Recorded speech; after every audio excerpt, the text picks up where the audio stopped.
Hey there, fans of brotherly love wrestling. It is I, Vic Delicious. Philly's own, the Mecca here. It is the real McCoy, J.D.X. Justin D. Xavier. It's your man, CD, the fallen angel, Christopher Daniels. Hello, boys and girls. This is your old friend RJ City. Hey there, brotherly love wrestling. Bill Carr here. Hey everyone, this is two-time guest Wheeler Yuta. Two bozos from Philadelphia flapping their gums about pro wrestling this, pro wrestling that. Which is not that unique in the grand scheme of things yet. You are in for a treat because you're tuned in to Brotherly Love Wrestling. Philadelphia, are you ready? No! They said, are you ready? This is Brotherly Love Wrestling Podcast, your first stop for everything professional wrestling. So sit back and enjoy wrestling talk at its finest with your hosts, Larry Hall and Joe Corrado.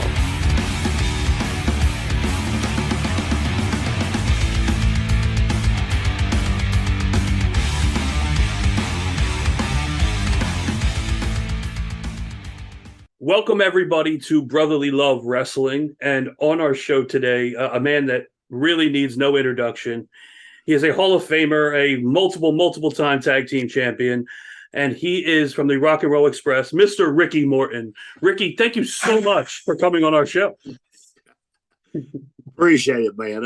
It's a pleasure to be on that. Like I said, Kerry and I, have been on the road, and Robert and I, when I'm not on the road with him, I'm with Robert, so I never stop. You understand me? We're down in Boca Raton, and we're headed off to pay-per-view this weekend for NWA. So looking forward to that. Does that sound crazy coming from your mouth? Does that sound crazy? Like going to a pay-per-view, wrestling on a pay-per-view for the NWA in the year 2022. Hey, it's my whole life is crazy, dude. I'm not bullshit. I never imagined, but you got to understand. I'm a second generation wrestler, and now being with my son, which is third. And when you talk to me now, I'm trying to get my bearings here together, but that's all right. I love this business, and that's nothing. And I'm just let me get myself fired up here. No, I love this business, dude. No, I never thought that. I'm not a bodybuilder, but I work out every day. You notice my shirt here, it says kind of fit, kind of fat. But that's I got a couple of those too. I got those same shirts. They're the best. Yes, and it's cool. But it's unbelievable. The trip that I had for 40 years with Robert, and now it's never ending. But what can I say, dude? I mean, I'm happy. At this point in time, I make more money than I ever made in my life, and which y'all might not understand that. I mean, I worked the territory companies, and where the promoters got the first count, never had a contract. So, and I'm happy about that too. Okay. So 40 years in 40 years in any business is fucking incredible. Oh, I've been wrestling longer than that, dude. I'm 66. I started wrestling when I was 16 years old. That's 50 years. 50 years. 50 years in any industry is absolutely insane. Yeah. Like you've literally seen it all. You've had to have seen pretty much anything there you could possibly see in wrestling. Well, I'm glad you said that too, because people ask me all, and they don't understand. See, in our today's world, the only problem that I see in the wrestling business is the guys these days don't understand it. But if you understand our business, it's absolutely wonderful. I mean, you could go forever if you. And another thing, if I have people that can work, but yes, I've seen this business change and change and change. And if you don't change with it, your ass will be left behind. I wouldn't be here right now, sitting here talking to you about it. I love this business. I love working with younger kids. I love teaching them the business. I love setting them down and trying to make them understand what our business is about. For instance, say, God, Ricky Morton, you did a Canadian destroyer, and all the guy I gave it to did the son of a bitch. You know, it's working together. It's understanding our business. It's not me, and it's like that and everything. And in the territories, you know, it's different. And I do this all the time. You put heat on your heels, and you always draw money. And I think it'll work that way again too. I go to a lot of places and work, and I know I'm jumping from limb to limb, but I don't like the wind. You see a baby face, people pay to see your baby face wins, and your heel just screws it. You know, and then you come back next week to the match where he can't screw you that way, but he does it the other way. And you keep your heat on your heels, you're always draw money, especially on the independent circuit. You know, I call it the Southern Tennessee wrestling, but it works, and I enjoy what I do, man. It's hard to explain, really. It's not really that hard to explain, because I don't think that's just territories. I think that people will pay money no matter what to see a bad guy lose, a real heel lose. They want to see someone who can draw heat, so to speak, lose. They want to see that over the top, baby. They want to see the hero win. It's always that. And I see that all. But see, the guys these days, they don't know how to keep it. You know, they put the heat on the referee. They don't put the heat on themselves. And it happens all the time, and I see it all the time. And sometimes trying to explain it to them is like talking that wall right there. They don't understand a damn thing. You know, they're worried about, and I see they go through a lot of trends. You know, where the guys worked here, and now you watch your matches these days. They'll be working a match, and they got the neck. I call it the neck spot face. You know, they you know, stood a selling what they're doing. And I told Vince McMahon I was busy tonight on Monday night. And but let's get this going again. Go ahead, man. So, I mean, I know what you're saying with the whole next spot face, and it seems like less of a storytelling for the majority of the business, so to speak, and more of a let's get the crowd going, let's make them pop. And see, and I cut you off here. That's okay. So you're right. It's your show. We're just hosting. You know, I'm 66 years old. If I don't hit right now, I'll forget about it in 5 minutes. That's you okay. know, and the reason why my wife, she sent me, I couldn't remember shit, you know, and I went to the doctor. They run some tests on me, and he comes out. You know, I'm kayfabe, got my hair up, and he goes, do you play football? I went, what? He goes, I said, no, I'm a professional wrestler. He said, man, you had about 27 concussions.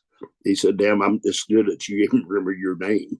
So, but yeah, I have. But, you know, it's just over the years of working hard. But to get back to what I was saying is nobody sits down and they're just worried about their spots. They don't understand how to tell a story in a match. You know, I've been in the ring with the guys the other night, and the people are hollering, and they keep trying to lock up with me. I said, dude, listen to this crowd. You can't hear a fucking thing in this building. Rock and roll, and you're trying to lock up with me. Hell, we lock up, people go down. And I never could make him understand that. And it's like you know, everybody's worried about their spots. You know, in the dressing room, hell, you get up to go piss, you got to duck 3 clotheslines, reverse a hip toss, and that because they're going over their goddamn matches. And it's everything is just, you know, high spot number 1, high spot number 2, high spot number 3, and they never stop to think how to put it into their match and tell a story and work. See, the match is working to me. It's like a Broadway show. You do the show for the finish. You know what I'm saying? But now the finish, I mean, I see they shoot them out of cannons, run over with cars, and they beat them with a small package. That's, yeah, shit. It's hard to cope a lot of times. Are there any guys that stick out to you in the business today that you look at and you go, see, they're doing it right? At least this guy who's a young guy who's doing it right, you can see him putting it together the right way and putting matches together like that. Are there specific few that you may look at and see that? Yeah, I see that, but you see, when I see that, the promotion won't let them do it. Do you understand what I'm saying? Mhm. There's a lot of guys that know how to do it.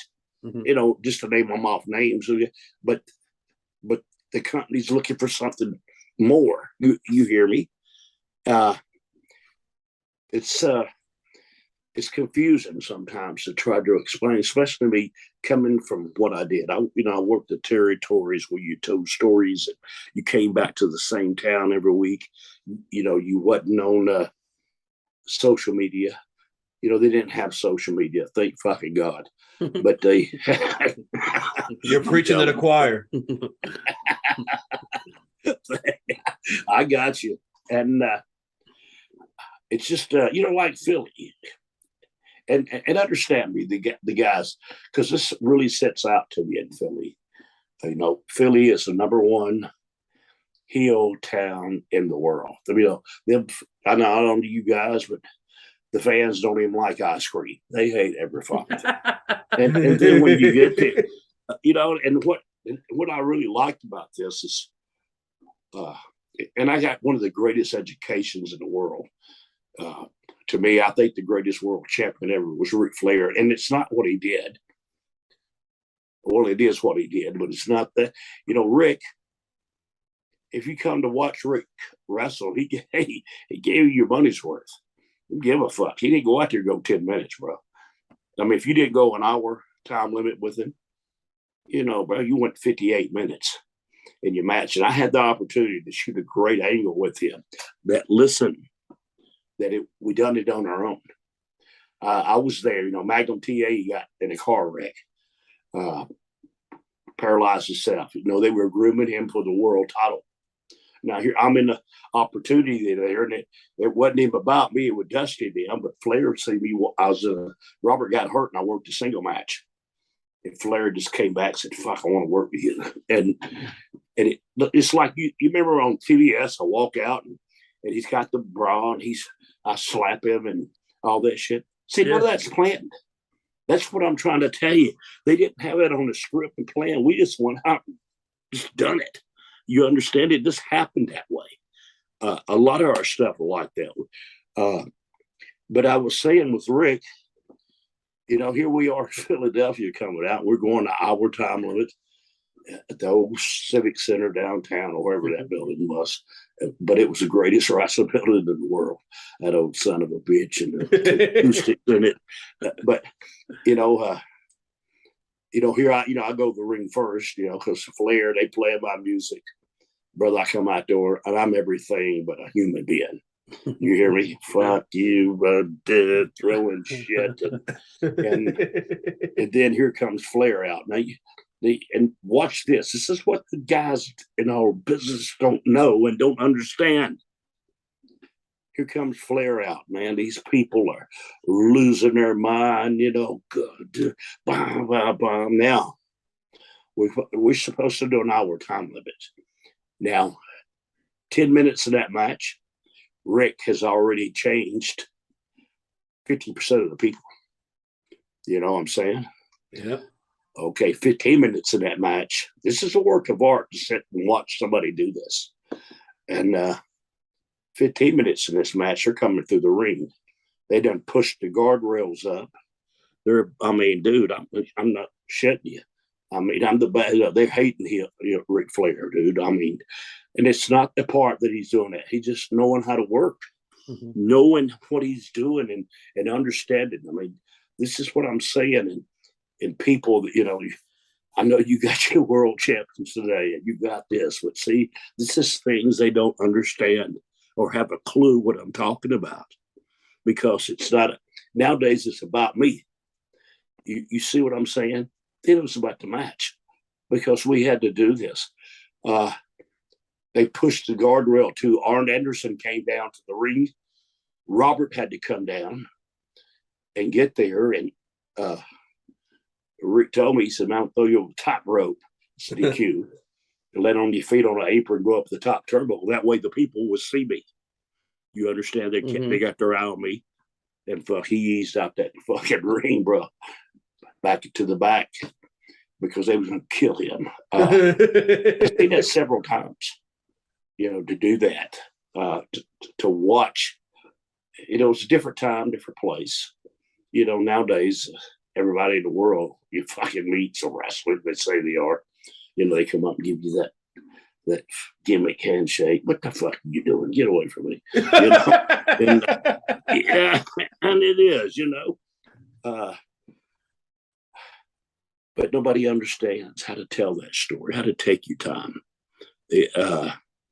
I'm a baby face, and I go to the ring, and I work a lot of independence story. You notice today, the bell ring, first match, they got their fist up. I mean, or they're hitting the damn ropes. They don't even lock up, and they're good and ready to go. But watch me in my younger days when I worked, and I still do it now, but I'm not, I'm 66 years old. I tell a story before I even ball my fist up. And a lot of guys they don't even get it. You see what I'm saying? It's not that he has to do something 2 or 3 times to draw my fist up, but I hadn't even hit him with it yet. You see, that's for later on, because I do something where I go to hit him, and the referee will grab my arm, so I can't do it. And it's anticipation, prolonging it, man. Yes, man, and to get that, yes. So I did have a question, and you're kind of answering it as we're going, but I wanted to get a concrete answer. Like, what from wrestling then do you wish was still happening now? Like, what do you wish never left? Like, what do you wish in wrestling that hadn't changed? What I wished is it is hard because I'm not here to insult anybody's intelligence. No, that's fine. But the secrecy of our business. Jesus, and I mean, listen, you go to a dressing room, and you go in the back, and here's the guy sitting in the back, and it's the lady sitting there, and I go introduce myself because I think she's a lady wrestler. Well, it's his fucking girlfriend. He got her in the dressing room with him. I said, "What's she back here for?" And it's just a man's dressing room. My wife's been with me forever on the road. She's never been in the dressing room. She never. I mean, that was our place. The kayfabe, and I love the kayfabe, man. It's a secret of our business. And like if I was working with you, and the public, you'd never see me talking to you. I talk to you in the back, even in front of the boys. It's just the way it is. I wait till I get to the back, and and tell and just learn, respect our business. Like I was telling you, that people walk up to you, they think they know. See, a lot of people in our business think they know, but they don't really know shit. They don't know nothing about our business. And if you guys work and you've worked around and you've been around, you understand what I'm talking about. I'm still from the old school, and I'll like that. And don't get me wrong, I changed with the business. I mean, I never got a chance to work for the companies, but I worked for NWA. Dude, the hell of a company. Yes, I have a wrestling school that comes on every Sunday. It used to School of Morton, but now it's somebody hacked it. I had to change it to SOM, School of Morton, but SOM 505. And go on there and see sometimes. When I have kids on there, and it's not the point. Some people say, well, that match wasn't that good. I said, it's a wrestling school, dumbass. It's not. They're learning, and everybody that works there, the commentators, the camera people, they're all from a school. And they learn everything, and you put this stuff together. Yesterday, down in Boca Raton, and they're putting a ring up. You got 100 guys around there, and there's 2 guys putting a ring up. You see, in my day, no, bro. Give a shit. You put the ring up, and that's one thing I liked, that I respected about NXT when I went down to their place. When they run their shows, everybody that's on that show, dude, when that truck, you got to be there when that truck backs up, and it's like an assembly line, dude. When that truck backs up, everybody, look here, they set this whole building up, curtains around it, and then. And I remember I was there when Ricochet was there. He's the main event. The match is over. Boom. He rolls out on the floor. Look here. And everybody comes out. Take this son of a bitch right down and go. Then you respect their business. When you stop and and don't, because we're all the same. See, a good, Ric Flair couldn't be Ric Flair, or I couldn't have been Ricky Morton, and if it wasn't for everybody in the business. Even, some of the greatest work. Another thing too, at our time, all the guys could work. Even the job boys. The job boys were some of the greatest workers in the world. That's what made you who you are, and I respected those guys like that because they were great. They needed a job. They made you look good.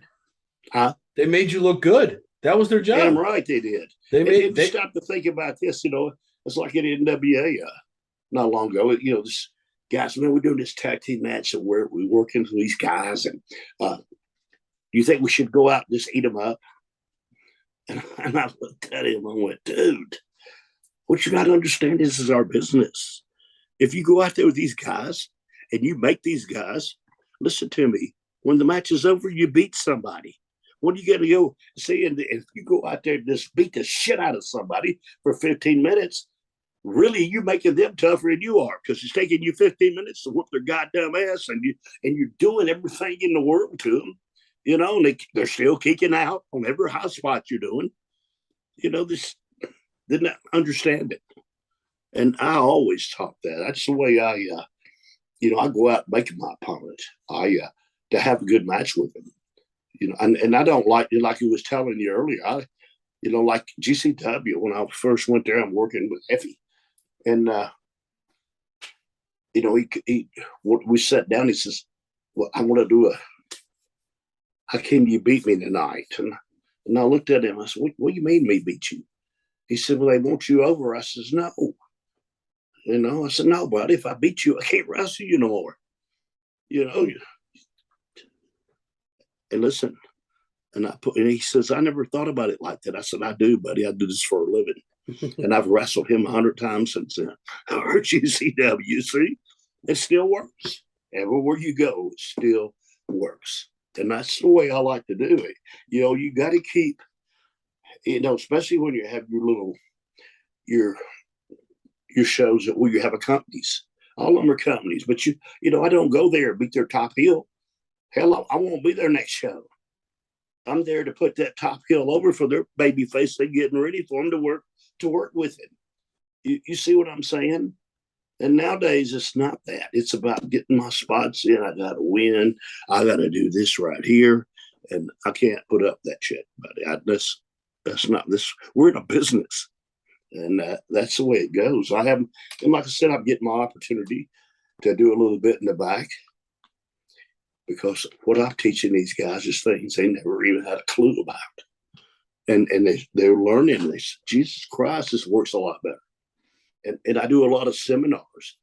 And when I do this, some of these guys, and a lot of guys, that I've seen in NXT and that I've seen in Impact, everybody, they're still out there. And they stop and they ask, I never even thought about that. And it's like a big guy. I met a guy yesterday. God, he had to be 7'2". He's wrestling down there, and I was trying to tell him, I says, man, you're a big guy, but we're in a business. And I said, go back and I got to say this for Kevin Nash. Kevin was a big guy, but he knew how to work. I used to work with him every night years ago when he was Vinny Vegas and all them. And I taught him, but he was so good. Kevin was. He still is, if he wanted to be, because he knew how to put his opponent over. And I, sorry about what happened to him. His son got him. Yeah. Nobody heard from him, but I don't know. And it's he'll let people know when he wants to. I like Kevin, but see, that's what I'm talking about. So you were talking about your seminars, talking about training young talent.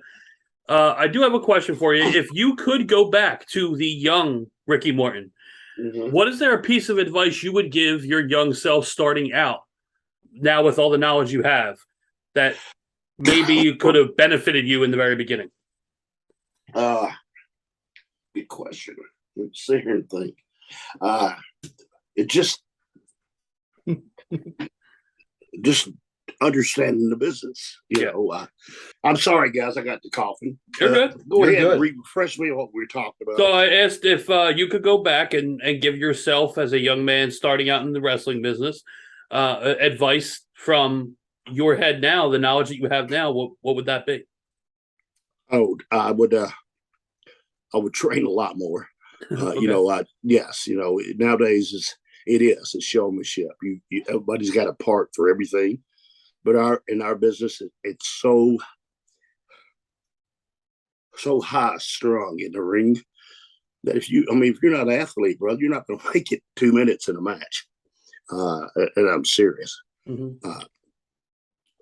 A lot of guys do that, but for me doing that, you know, I worked out. I'm not a bodybuilder. You know, I'm 66. I'll be in the gym 4 or 5 o'clock in the morning. Promise you I will. But I do cardio and stuff. I mean, look at me, man. My hands are all broke. But really, it's just taking your time and learning.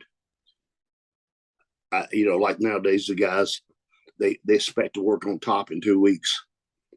That's not happening. You got to take your time. And a lot of the big companies, they do take their time with the guys. I like that. They make them learn and make them appreciate what they're getting to. But being who I am, you know, it's hard for me to answer that question, to tell you the truth, because I loved the way I broke into business and what I did, because you had territories, you know, and it was a lot of work, but it wasn't every guy you meet was a professional wrestler. All right, so I got one for you. Wait, I lost it. Shit. Oh, you like me now, huh? He's always like that. He don't need to be 66 years old to forget I that. always fucking do that. Oh, bro, I'm telling you, I'm on a 45-second delay too. I'm gonna need more than 45 seconds. I got you. I'm here with you, buddy. That's okay. I got one while you think. All right, thank you. So, what drew you to tag team wrestling? I mean, this is great. Yes, you have My guys dad, that just want to be one-on-one, just want the spotlight on them.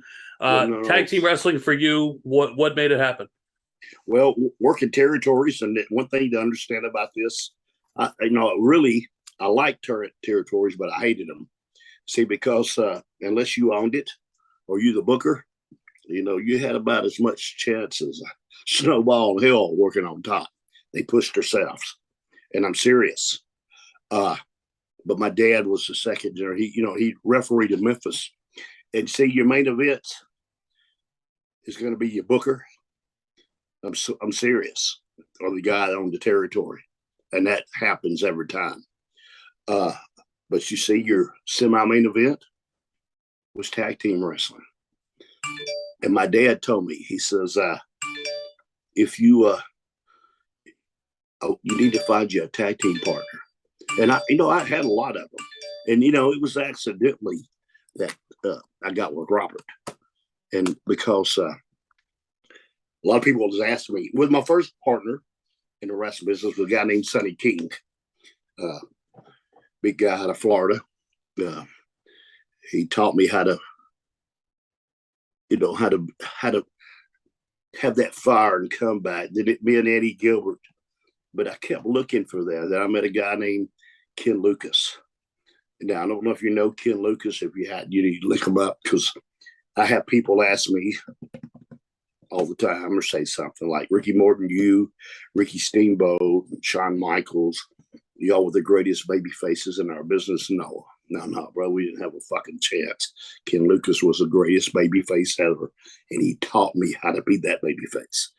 He taught me how to tell that story, that match, and see that if you want to get over this business, learn how to sell. Now, Hulk Hogan wasn't the greatest worker in the business, but what was Hulk Hogan's thing? They beat him down, and he Hulk back up. That was it. Yep. It was all over in 8 or 9 minutes, but that was that. You see what I'm talking about? Mm-hmm. The crowd boos, and then they explode and cheer. Oh yes. Now I met Ken Lucas, and me and him went to work at territories. As a matter of fact, we went to San Antonio, Texas, for Joe Blanchard, which is Tully Blanchard's dad.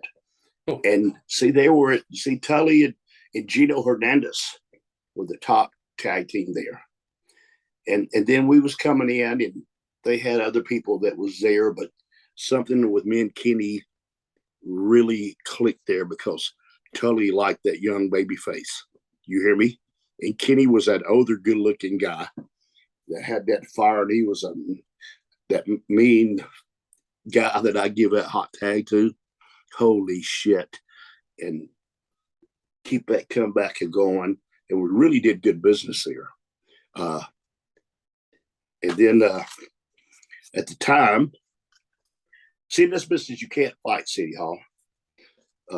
Pencil's a hell of a lot mightier than the sword in territories. And I watched this happen. I seen another tag team, Stan Lane and Steve Kern, the Fabulous Ones. They were in Memphis trying to buck Jerry Lawler. Didn't happen, bro. See, I left there. Me and Robert, we were second fiddle to the Fabulous Ones there when we first got together. But see, the reason that happened is Ken Lucas were doing good, and our business has been at the right place at the right time. Jerry Lawler, see, Jerry Jarrett owned half the territory in Memphis, and Jerry Lawler owned the other half. The Fabulous Ones was Jerry Jarrett's tag team. After Jackie Fargo and them, I don't know if you know these guys, but in our wrestling history down south, by they was over.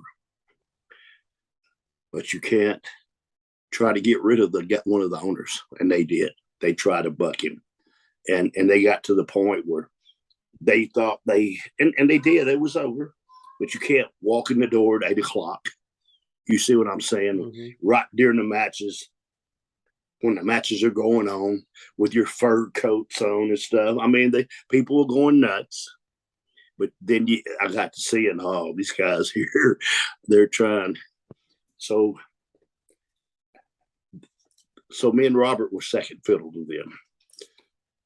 We left to go. Oh, no. Let me stop this again. Because I left earlier with Ken Lucas to go, and that's when the Fabulous Ones were there. And the reason me and Robert, Jerry Lawler was looking for his tag team, because he was going opposition to Jerry Jarrett. So he come to San Antonio. Jerry Lawler did talk to me, so I want to team you up with Robert Gibson.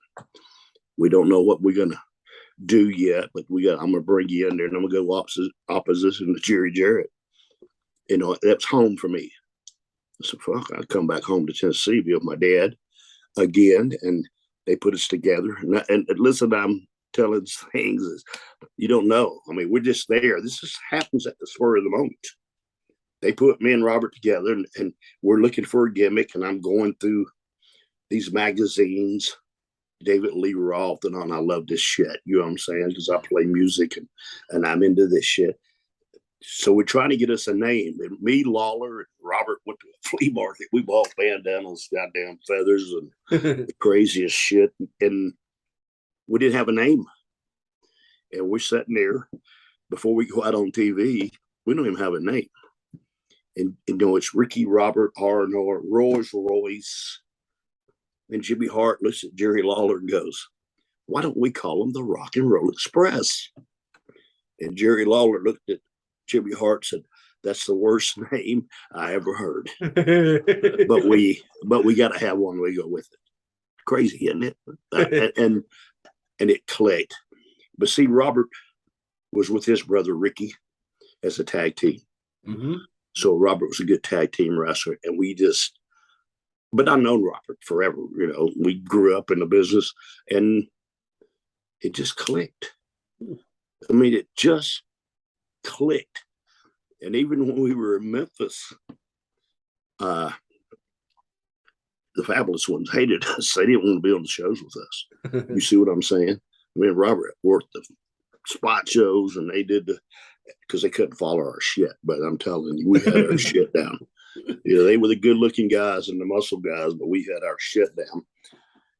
And when it went to territory, being at the right place at the right time, what I'm getting back to was Bill Watts. He owned Mid-South. He was a top dog, dude. And you got to stop. He only liked big people. I mean, you had to be 6'8", 6'9". And when he was getting ready to retire,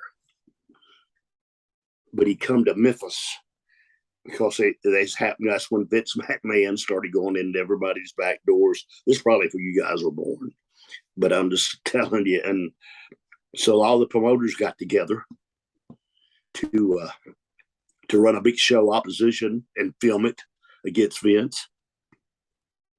And we were in Memphis wrestling with the underneath guys. And Eddie Graham was there and Bill Watts. You know, you had the Crockett's come in and it's a lot of shit, Dusty and all them. But we went out, put a team over, and we come back and they're having a meeting. And I'll never forget this, brother. This is cool. And he goes, Eddie Graham stood up. He says, guys, I know all you brought your talent in here. And you had your Fabulous Ones and you had Tony Atlas and all them right there. He said, but I watched the matches. He said, those kids over there, the Rock and Roll Express, what's your name anyway? He said, them boys right there know how to work. y'all putting your money on these other people, you know, and they all looked at like him like he had a turd on his head. You know what I'm saying? But then Bill Watts, he's looking for something different, dude. Listen. And then you're going to understand what I'm talking about here in a minute, because he uses only big guys. You're in a territory, and you're using only what kind of wrestling fans you think you're drawing. You see, just a few, certain ones. You know, because see, when you're a top baby face, you got to a top heel. This is how our business works.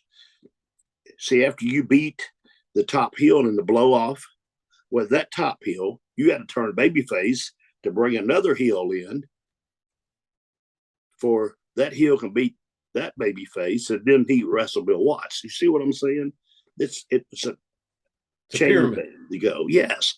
And who do you think the top baby face was when Robert and I went into Louisiana? Abdullah the fucking Butcher. He was the top baby face? He was a top baby face because he was, you know, Bill done beat him, but now he's got to get ready for this other heel to come in.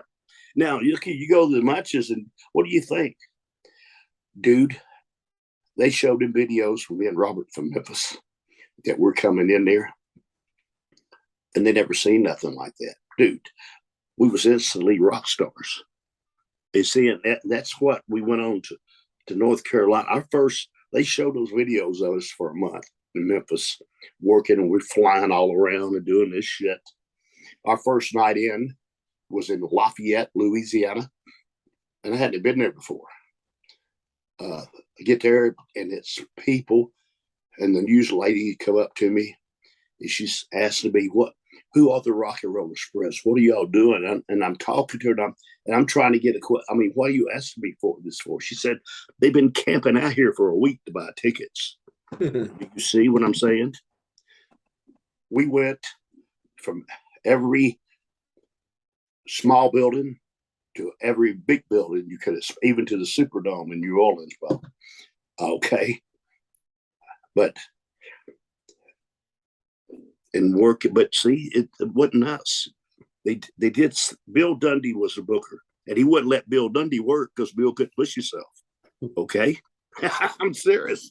This is Bill Watts now. We're all American boys. So what do? They bring us right in, and we do an angle with like the Russians, like we did in North Carolina. It was Ivan and Barry Dorso and Nikita. But in Louisiana, it was Barry Dorso. He was there, but he was with Nikolai Volkov. And they did the Russian thing.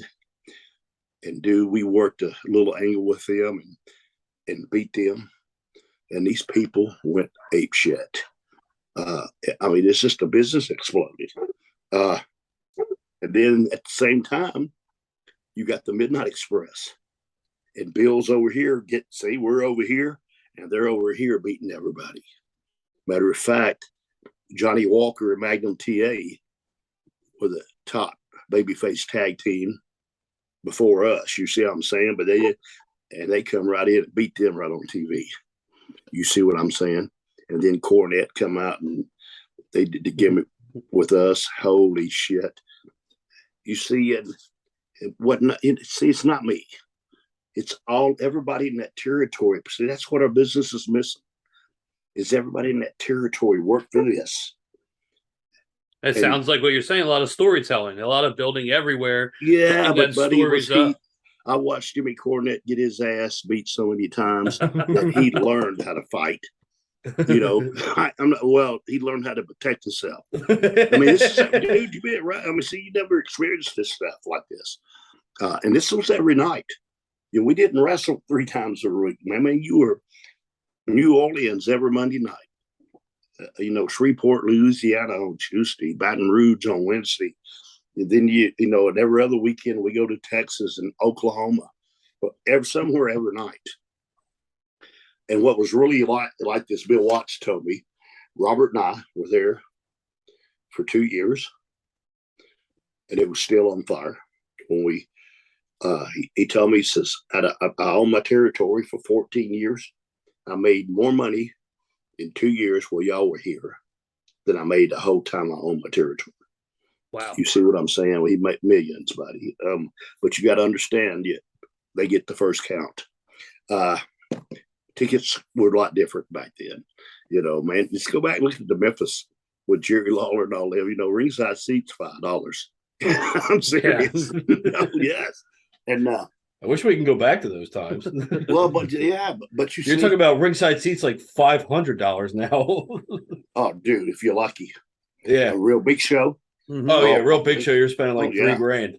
I think the Ric Flair's last.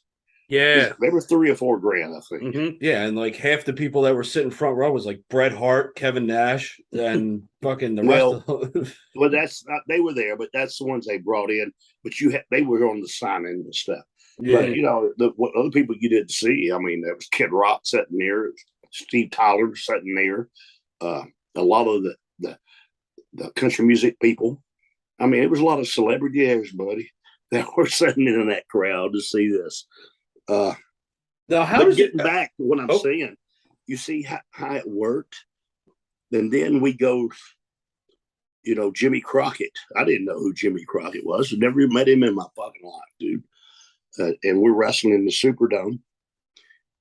Matter of fact, we're wrestling Ted DiBiase. I believe it was. We did an angle with him. Yeah, with him and Dr. Destiny Williams. Muhammad Ali was there that night. The greatest man I ever met in my life. The greatest man I ever met.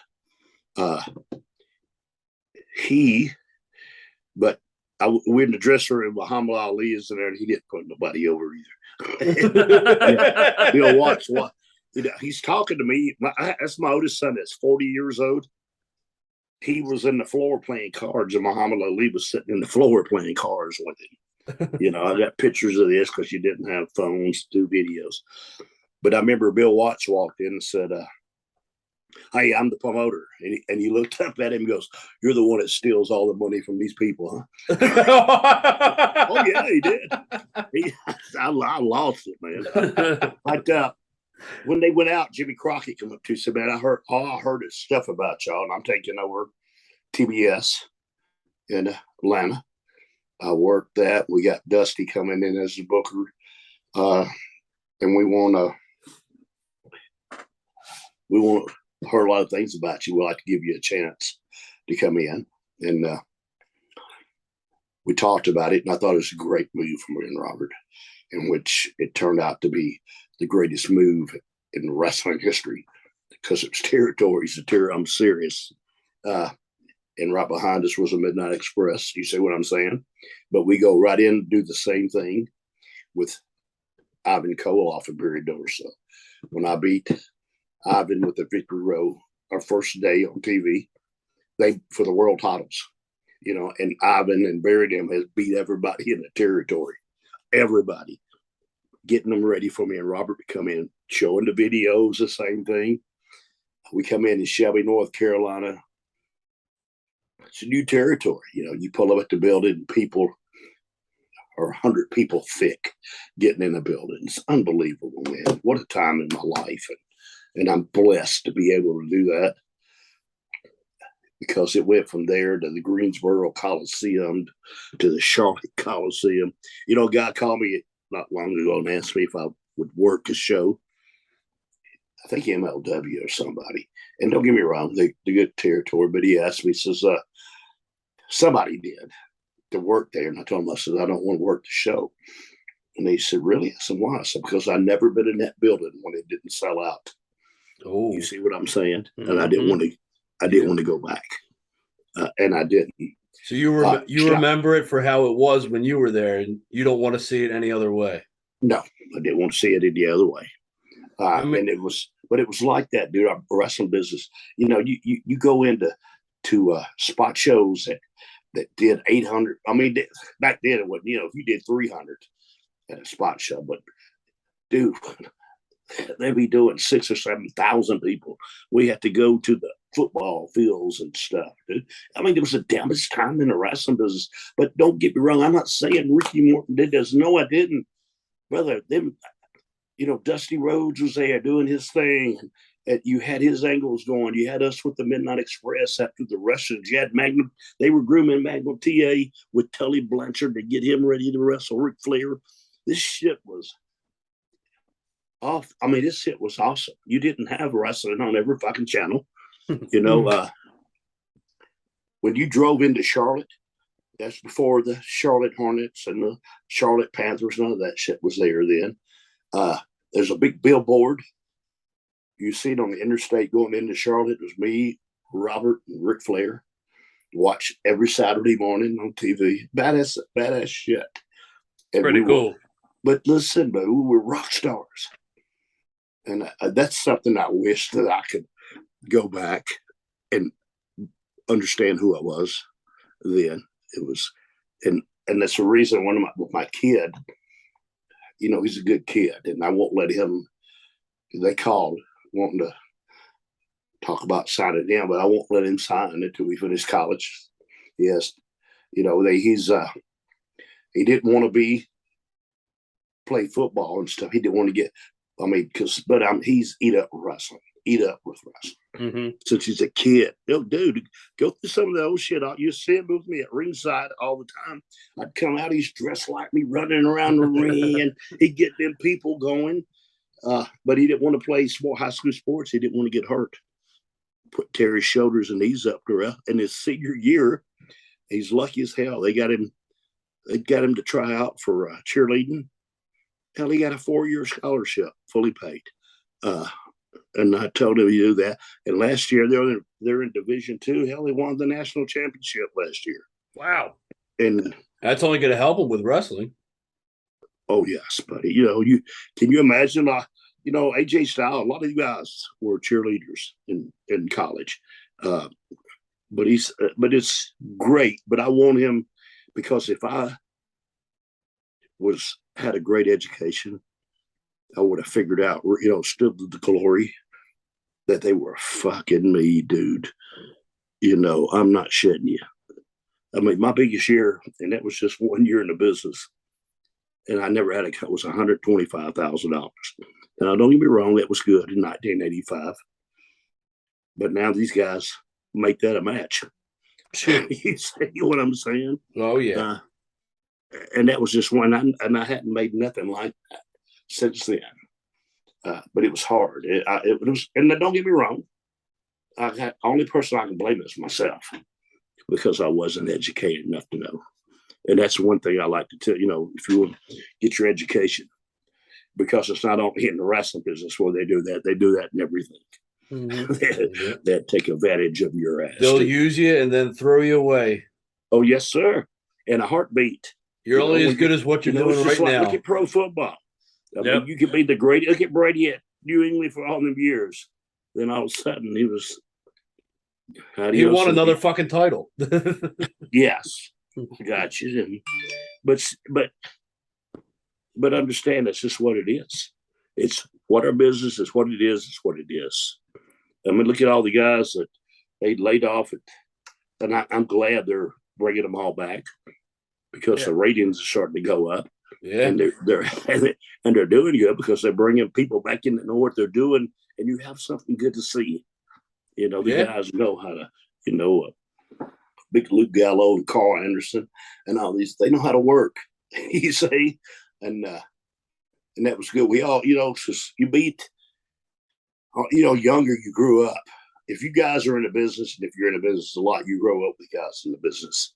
They're your friends, me, Robert, Tommy Rich, Terry Taylor, Magnum TA, Stan Lane, Bobby Eaton, the greatest worker in the world, besides Ric Flair. In this, it's just the way it is, man. But I love this business, and I do. I mean, I know I say that over and over, but I have so much to offer this business, and I do, even as right now, because I can go in the back and sometimes I have to watch stuff and explain things to make these matches better, and just because I don't want our company to be like the other companies. You got to be different. You have to be. Yeah, you have to be different, and it's all right. Learn, take your time before you ball your fist up. You don't got to duke him out. I mean, what you going to do after that?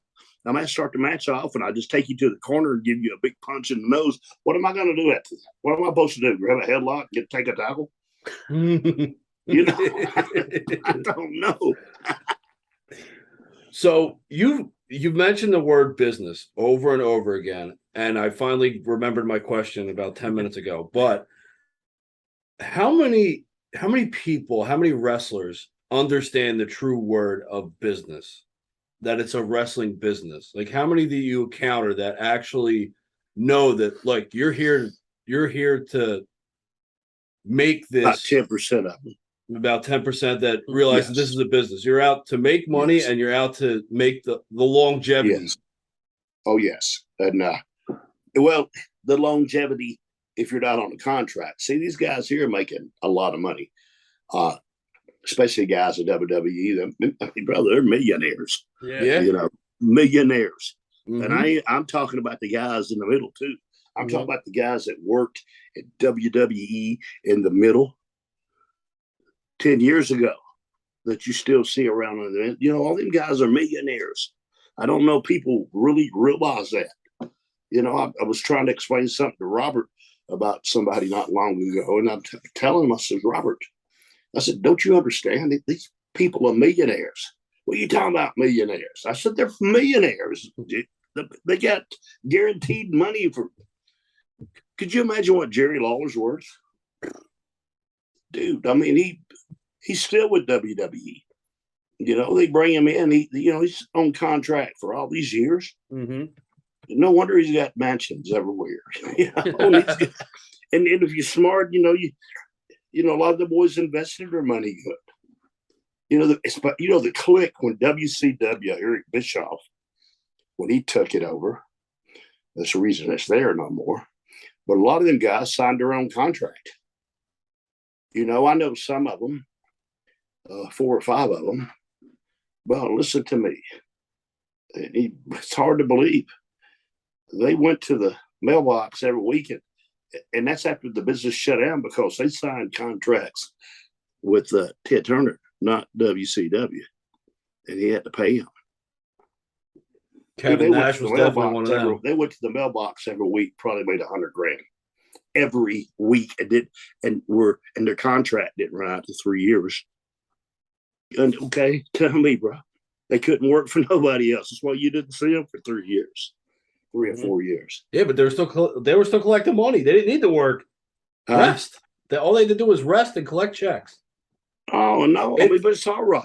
But I'm saying, you think about that money. That's the reason the damn thing went bankrupt, died too. Yeah. But and that's when I couldn't get a job there popping popcorn, because I don't know. We had our run there before and that stuff, and we just didn't fit in. But hell, I'd have put the ring up for a contract. You see what I'm saying? Mm-hmm. Hell, them guys make a lot of money. So you're not going to be at the 2300 Arena for Icons? I'm not there. I think I'm in decent. Wait a minute. Can I go get my book? Yeah, I was just asking if you're going to be there. Somebody asked me that too. Yeah, I was wondering. I know. I mean, a lot of times they bring back a lot of icons, and this is a very big one. Somebody else, James Ellsworth, called me because he said I'm going to be there, and he wanted me to work the show the night before. I said, "Bro, I'm not there. I don't know who the hell told you." Hold on for a minute. Hey, I'm in Queens, New York that night. Okay. Well, the reason I was really asking that was because you're in the wrong state. You got to be in Philly that night. Fucking cancel that fucking. But fuck Queens. That takes place in 2300 Arena, old ECW arena, and you were a part of ECW, of course. What was it like going from all the territories and the NWA and this legit old-fashioned style of wrestling to ECW, which is the outlier, the outlaws of wrestling at that point in 96, 95, 96, 97. What was it like going into there? Well, you got to understand, when I left, when they fired my ass, and I went to Smoky Mountain Wrestling. Mm-hmm. Okay. Then I was working the territory. Then that's when Cornette went to WWE, and I started. It was ECW, and I liked it because of the boys that were there. But it's not that; it was something new, and that's something new. Because see, you're talking about ECW and Philly. Philly, even you never went to ring there and grab the headlock. Them motherfuckers would throw fucking bricks at your ass. you understand me? Yes. So that I understand. Okay, now you see, this was a prime thing for Philly. Mm-hmm. And this is before this, it went out. That's where it started at when I was there. Mm-hmm. When I started going in there. Yeah, it was crazy. I mean, I think me and Tommy Rich was there the first night, and I smoked him and him were just solid red blood, and seeing some of the crazy stuff and the shit flying and the hard cord laying it in shit. I could tell him, I said, dude, I could sell it like you hit me that fucking hard. God damn, you don't got to do that to me. I broke into business with stiff people. I told Michael Hayes one night, I said, Mike, tomorrow night when we work, just haul off and hit me hard as you can. And he goes, really? I said, yeah. I said, because your working punch is going to put me in the fucking hospital. Fuck. God damn, I'd rather you hit me hard as you can. It's got to be easier than that son of a bitch. And I'm not kidding you.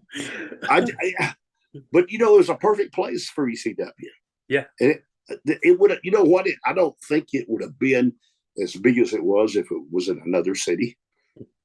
You see what I'm saying? Mm-hmm. I agree. It fit the mold. Yeah. Blood, the interviews, with which I done said it too, dropping the F-bomb a million times every interview, the fingers, boom, the snot, the spit, the blood, the barbed wire, the bombs, the knives. It was a different it was a different play. It was the actual attitude of the whole Attitude Era. See, now that was the Attitude Era. Really? Yes. It wasn't. It wasn't so much. It was that. That was a different attitude. That was a yes, and and just think, because you probably, I don't know, they should have the wrestling commission in Philly. They should have the commissioners that come and everything. Because I don't remember them being there when the last time I was there. I was with New Japan the last time I was there, I think. Mm-hmm. Huh?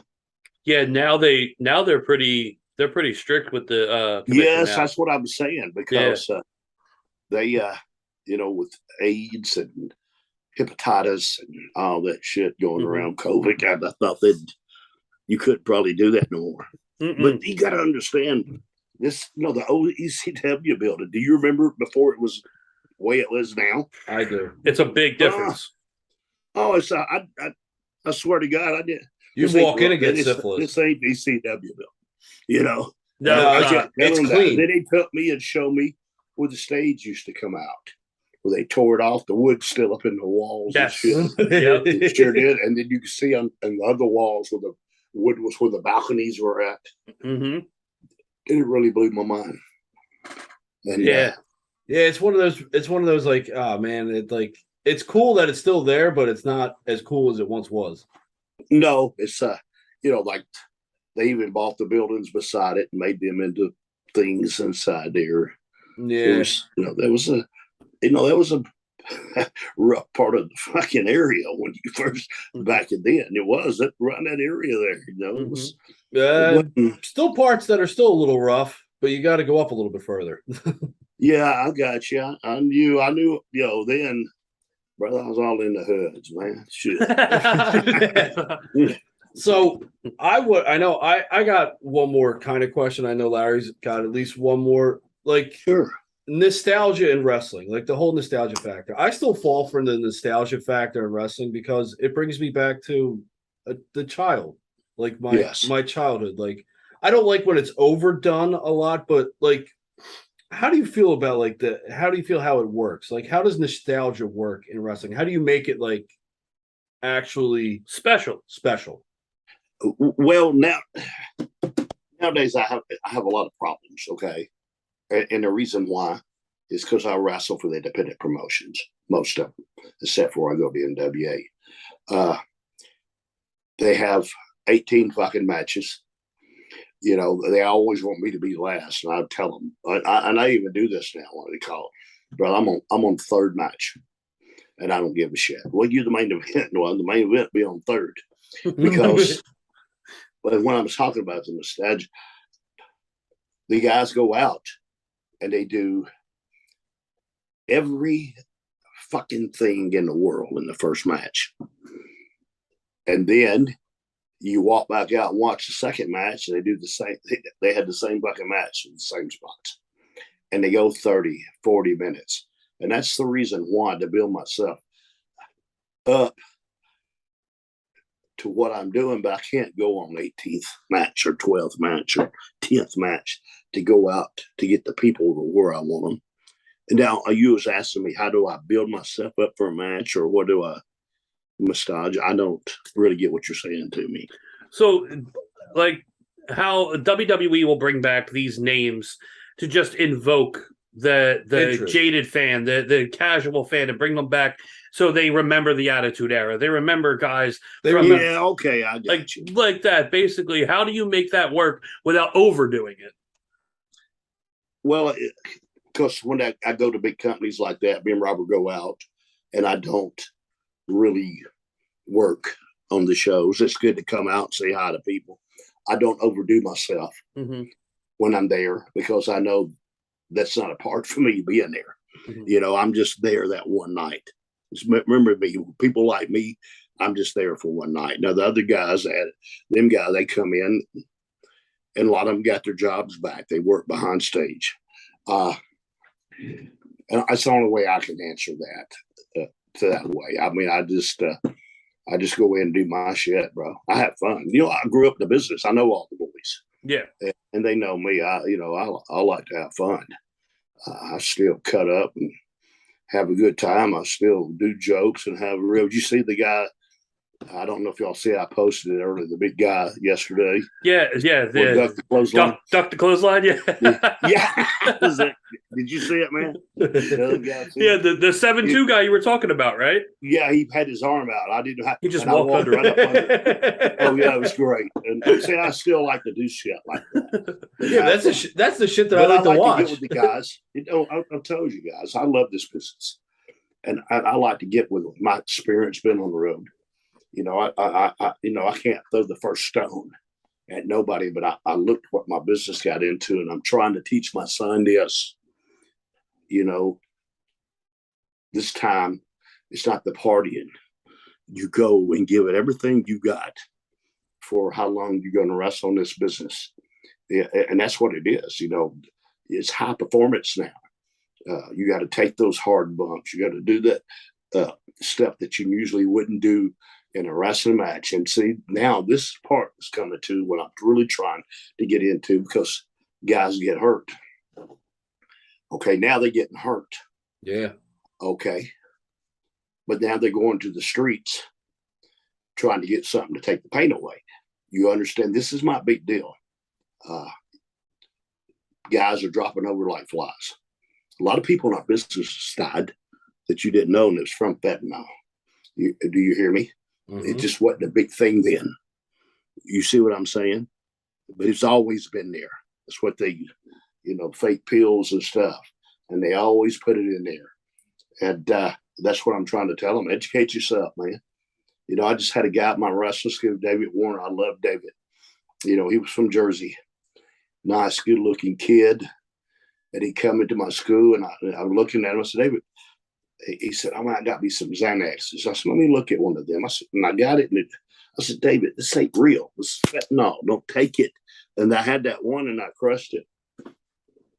An hour later, he's dead, bro. You see what I'm saying? And Jesus. But see, I don't want that to happen to you. You matter. You see, everybody matters, and I don't want that to happen to you. And that's what I'm talking about, my son, and everything. Educating yourself, knowing what you're doing. If it hurts that bad, we go to the doctor. I pay insurance. That's why I don't got nothing, because the insurance is higher than hell, bro. On my whole family. So that's my main thing now. And my main thing ain't, it's working behind the scene, educating the kids, not only to wrestling, but life in general. Because nowadays, and you stop and think about this, and I'm not being mean, me kids out there with no daddies, you know what I'm saying? That don't have nobody to educate them to this. And I know I'm not your daddy, but I want to help you. I care, and I care about you. That's my whole thing. It's like you guys. I care about you. I don't know if you even understand that. Look at me and you go, that old bastard, what's he talking about? No, I don't want you to be somebody. I don't want to read about you.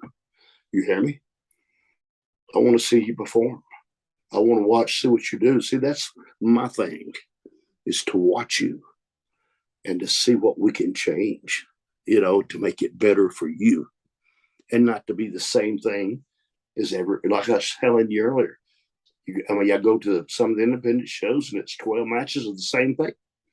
And by the time I go on last, 3/4 of the building is already left. They already seen Robert and I because we're selling merchandise. That's good enough, because they ain't going to sit through this torture no more. And a lot of independent guys out there realize that. Sit down in the back. It don't take much. Hey, I do a Canadian Destroyer. You know what I'm saying? But I asked everybody, say, hey, guys, in my match tonight, I do one spot. It's Canadian Destroyer. Please don't y'all do it. Please. Please don't. You see what I'm saying? That's the way that shit works, Bob. Go ahead, man. So the last thing I want to leave with is, I've asked this a couple times, and with you being the wealth of knowledge and the experience in the business, is there a piece of advice coming up when you first started, or not even when you first started, when it clicked for you, a piece of advice that you got that you carried with you your whole career, that it always rings true, it always comes into your mind? Is there a piece of advice that's helped you your entire career? Yes, it's and like I just telling you, we just went through this whole spiel, but that's what hurt me. That I cared for the boys. I cared, and I did. That's why I'm friends with everybody. Another thing I do. Y'all not with me, you don't know. Before I leave, I tell everybody I love you, because we're our family. And if you treat it like it's our family. I treat the boys in the dressing room like they're somebody special, because when I was coming up in the business, the guy treated, it was different, but they made you feel like somebody. And that's what I did. I try to make people feel like somebody instead of back there in the back, unless you have a problem, hey, I ain't talking about a problem out there, because on the independent circuit, but I come in that dressing room, I hold no bars. Who's ever shit stinks, go wash it. Smell like Fritos in the damn dressing room. You know what I'm talking? So wash your shit. And I don't like to do that. I tell the guys, I said, dude, I just got off work. I said, but it don't take 3 minutes to wash your ass. I don't want to get in the ring with you. and you stink. You know, Yeah. I mean, you've been in the ring with a guy. I mean, he's. I won't even walk up with you, bro. I'll tell everybody in the building too. You know, you stink, but I take care of that before I go to the ring. I just can't. It bothers me. We're professional performers, and we're meeting the fans or we're meeting the people. I mean, Jesus Christ, throw your breath mint in, dude. You know your breath smell like seal ass or something. God damn. But I tell you, but I tell people to do that shit. You know. Now let me ask you about the mural in the back of y'all. Is that filtered in on your? Yes, it is a green screen behind us. Yes, we're not sitting. We're not sitting up high We got above a big Philadelphia. flower plant behind that. Great, man. Well, listen, Ricky, thank you so much. Well, I hope that we did what you wanted to do. We accomplished a lot. I'm sorry. Absolutely. I have, and I apologize. I'm just now. Look, I'm waking up now. I've been on the road for 4 days, and I just flew in. You know, and when you live in Bristol, you have no straight flights, and it's always delayed. You know, you sit in airports for 4 or 5 hours. You know, and you're on those early bird specials. You know, you have to go out and wake the chickens up and all that shit to come out. You know, 4 o'clock in the morning at the airports and shit. No, believe us. Thank you. We appreciate any time you gave us. This was amazing. To say it was an honor is an understatement. And I appreciate it because everything that I do when I do stuff like this, I have a wrestling school and I have kids that come from far just to train with me, and I help them. You see what I'm saying? Some of them will drive from, and I give them gas money and stuff. I don't run a territory. I don't run a show. I teach knowledge, and you see, little things like that always mean something. You see, we're the boys. Love you guys. You'll have a nice night. Ricky, you too. Thank you again. Thank you. Yeah, buddy. I hope to run into you, man. Absolutely. All right. Hope I do. Have a good night. Bye.